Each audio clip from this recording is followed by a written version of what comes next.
Welcome back to Sharvana's Knowledge Hub. Today, we are traveling to the eastern coast of India to explore a place where science takes a backseat and mythology comes alive. We're talking about the iconic Puri Jagannath Temple in Odisha.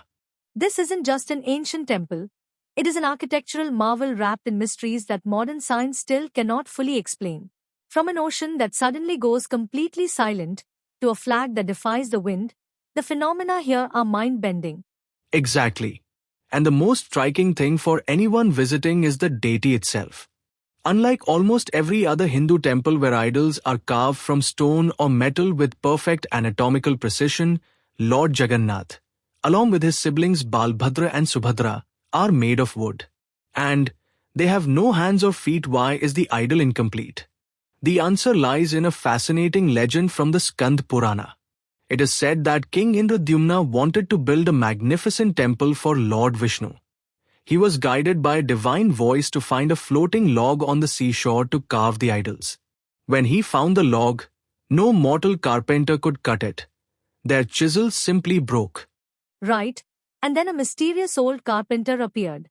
Many believe it was Lord Vishwakarma, the architect of the gods, or even Lord Vishnu in disguise. Exactly. The carpenter agreed to carve the idols, but he had one strict condition. He must be locked inside a room with the wood, and no one could open the doors for 21 days. If anyone disturbed him, he would leave immediately. The king agreed. But around the 14th day, the sounds completely stopped. Anxious that the old man might have died of hunger, the queen pleaded with King Indradyumna to open the door. Leaving behind the idols exactly as we see them today, with large, round eyes, but without distinct hands or feet. The king was devastated, but a divine voice reassured him that this was the Lord's will. The philosophical takeaway here is profound. God doesn't need physical hands to accept our offerings or physical feet to run to the aid of a devotee. The incomplete form is actually a complete representation of the universe. The Nabakalebara wood selection process. It is a sacred, ritualistic quest conducted to identify specific, marked neem trees used to carve the new forms of Lord Jagannath and his siblings. The complex journey of Nabakalebara begins at the Jagannath Temple in Puri.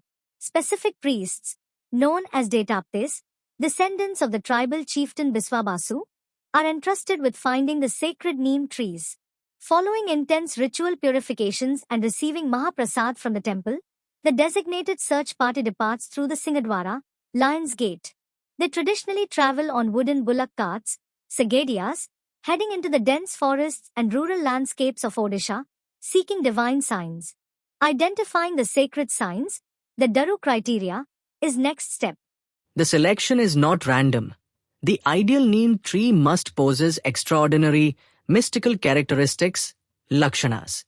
The Daitapatis meticulously inspect candidate trees deeper in the forest. A primary criteria is the visual appearance of sacred symbols directly etched into the bark.